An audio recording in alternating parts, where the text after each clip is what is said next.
Olá, meus amigos, muito boa noite. Estamos aqui para mais um videozinho com dicas de saúde. Eu queria agradecer o apoio, a divulgação dos vídeos anteriores. Isso tem sido motivo de a gente procurar sempre fazer algo melhor, algo que traga mais esclarecimento, enfim, promova a saúde através das redes sociais. Hoje eu gostaria de falar para vocês da doença do ano praticamente. São três doenças transmitidas pelo mosquito, né? Mosquito Aedes aegypti. E a gente já viu muito falar de dengue, chikungunya, zika. E a gente tem aprendido muito com os próprios doentes, com essa epidemia que está existindo dessas três doenças. E isso tem feito com que a gente possa mudar, orientar nas condutas e possa esclarecer as pessoas. Enfim, o mosquito, é o Aedes aegypti, ele transmite praticamente quatro doenças importantes. Uma delas ainda não está entre nós, que é a febre amarela. Mas o mosquito transmite a dengue, chikungunya e zika. Isso todos nós sabemos. Infelizmente, ainda não aprendemos a combater o mosquito como deveríamos. E aí a gente não conseguiu ainda ter o êxito para livrar toda essa população dessa calamidade que assola nosso estado e o Brasil todo, principalmente o Ceará, que é aqui que nós vivemos e aqui nos preocupamos. Pois bem, de dengue, pessoal, já são 39.425 casos de dengue notificados no estado. 9.000 já foram confirmados. 3 óbitos ocorreram por dengue hemorrágica, né? Quer dizer, é uma complicação. Dengue a gente já conhece um pouco mais das epidemias dos anos anteriores, mas a gente sabe do perigo que é a doença da dengue. A zika é uma doença um pouco mais simples, mas também muito preocupante, e já são quase 1.500 casos notificados de zika, dos quais 144 já foram comprovados. 17 gestantes já contraíram a zika durante, né, a gravidez. Isso é a preocupação pelo risco de má formação que existe com esses bebês. Agora, eu queria falar mesmo, era de chikungunya, que essa daí está acabando com as pessoas, está deixando as pessoas realmente muito, estado muito lamentável. A chikungunya é uma doença semelhante à zika, semelhante à dengue, né? São doenças muito parecidas, todas elas dão febre, dão dor de cabeça, dão dores do corpo. O que varia muito de uma para outra é o que uma causa mais e a outra menos. E a chikungunya se destaca por ser uma doença que dá febre, dor no corpo, mas dá principalmente dores articulares intensas, que deixam as pessoas quase que incapazes de se vestir, de se fazer o seu asseio no banheiro. Quer dizer, então é uma doença realmente muito, muito debilitante. E tem preocupado muito a gente pela a persistência dos sintomas, mesmo depois da fase aguda da doença. E muitas pessoas apresentam sintomas ainda por muito, muito tempo, apresentarão sintomas ainda por muito, muito tempo. O que a gente aprendeu até hoje, né? Existem 3 cepas conhecidas de chikungunya, dos quais 2 nós temos no Brasil. Uma que veio da Ásia e a outra que veio da África.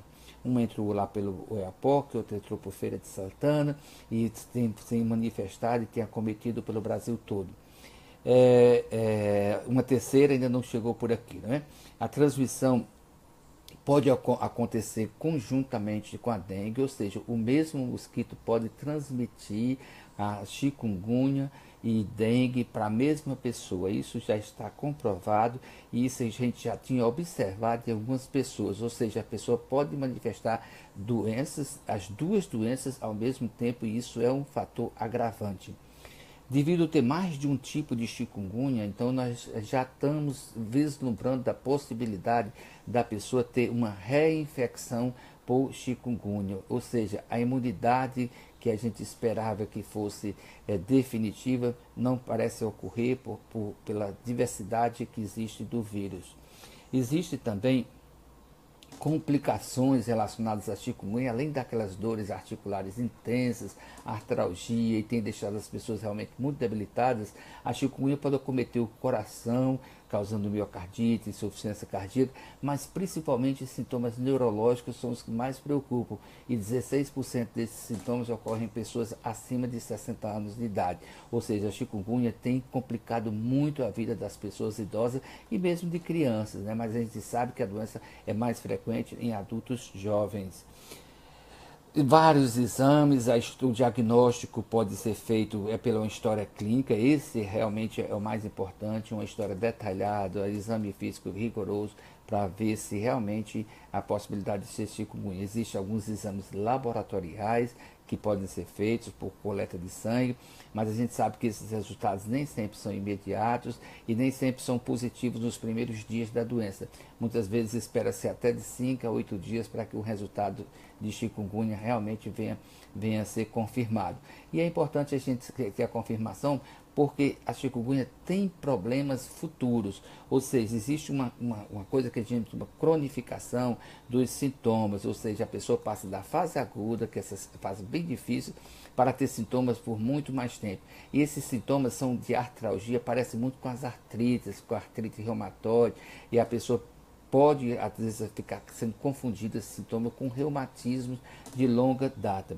E é muito importante porque as pessoas já estão começando a se automedicar e isso é muito, muito perigoso, porque o uso de corticoides, ou seja, pessoas que tomam corticoide na fase aguda, pode estar relacionado com complicações futuras da chikungunya.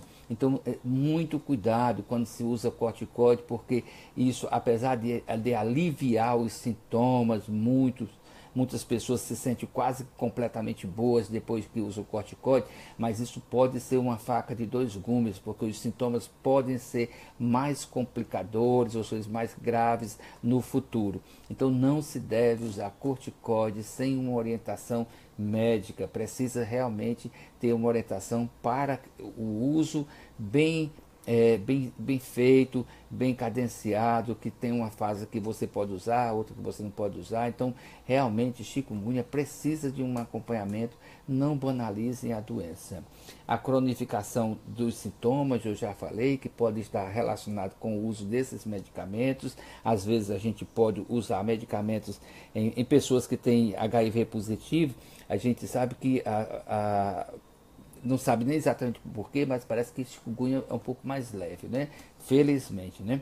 Então, a doença na fase crônica parece muito com esses reumatismos, né? E uma coisa importante, achava-se que os sintomas a longo prazo, ou seja, a mais de um ano, eram sintomas relacionados a processos inflamatórios. Pelo contrário, a gente já percebe que algumas pessoas, mesmo depois da fase aguda, elas têm um vírus que continua a replicar e a causar sintomas. Então, tudo isso está ensinando muito a nós médicos a como abordar, porque nós não víamos esse tipo de doença nas nossas faculdades, ou seja, é uma coisa muito nova, mas que tem realmente